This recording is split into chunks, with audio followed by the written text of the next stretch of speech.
the Late Boy Scout and shooting his shield. Unfortunately, I didn't bring my XDS, or we could have done a side-by-side comparison. We'll get it eventually.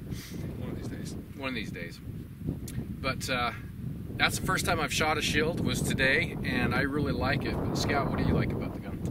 What do I like about the gun? Oh man, it's, you know, I don't want to be all cliche and say what don't I like about the gun, but it's kind of one of those situations. This is actually, I decided to go with this gun over my Cars CM9, which had been my carry gun for, oh gosh, a couple of years at least. And I like that gun a lot. I still like it a lot today, but I do like the Shield better as an EDC handgun.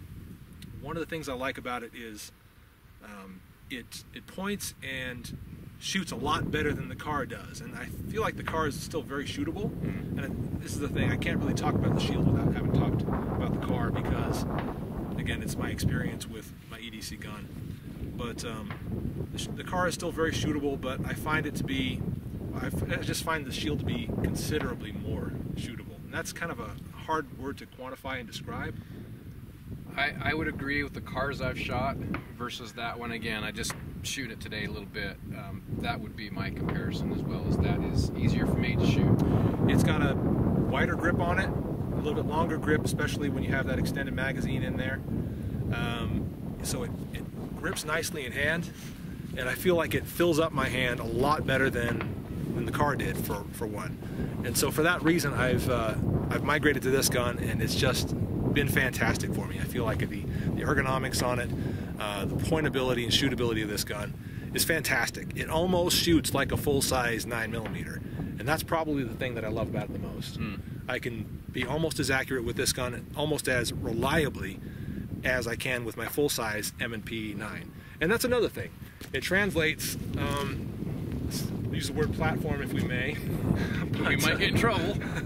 It translates really well, because if you have an M&P 9, if you like the M&P platform, then you're going to love the Shield, because you can get really, really comfortable with that M&P 9. And I think that, you know, everybody talks about the Apex trigger and how great it is and how you got to upgrade to the Apex trigger in order to enjoy your M&P 9. I've never tried an Apex trigger, and I enjoy my M&P 9 anyway. So I feel like it's a great gun, and trying the M&P 9 Shield is just like, wow, it's a perfect transition from that full-size gun to this sub-compact gun. I don't feel like Glock has got that really. I don't feel like, maybe XD does, I don't know, but you know, Glock has got the, you know, the G17 or 19, and then down to the 26 if you're going with strictly with the 9mm. I feel like the full-size and the compact Glocks are a lot easier to shoot than the sub-compact for me. But with this gun, I feel like this is almost perfectly equal to the full-size M&P. So for that reason, I think it's just an awesome everyday carry gun. And yeah, that's kind of been my experience with it. One thing that I don't like about this gun is this mag release. Boy, I can't see the camera. Yeah, you're there. So the mag release, when I push it, this section right here kind of bites into my thumb a little bit. It's not a showstopper by any means, but I brought it up to Scout. Now remember, this is Scout's carry gun, so he's had this for a long time, and his response to me was, I've never noticed that.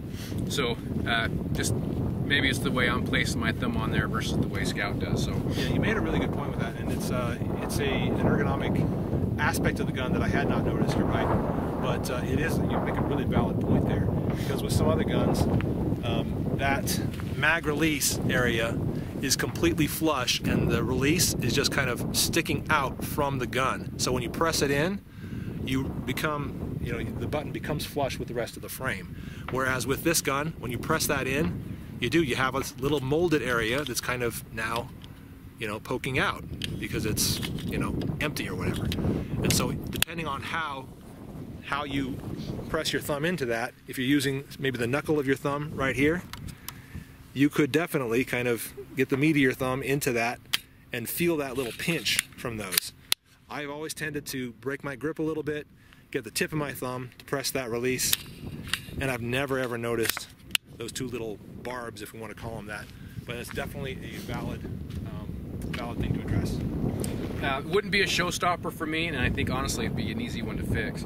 But But I think for Smith and Wesson and upcoming generations, at least for my use, that would be something I'd like to see improved.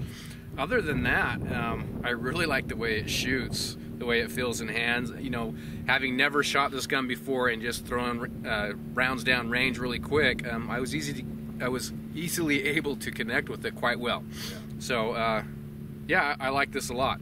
We'll have to do that XDS versus Shield video. That'd We be need fun. to do that one of these days. Yes, definitely. Maybe next year when we go shooting again. Yeah, no kidding. No. So there it is, guys.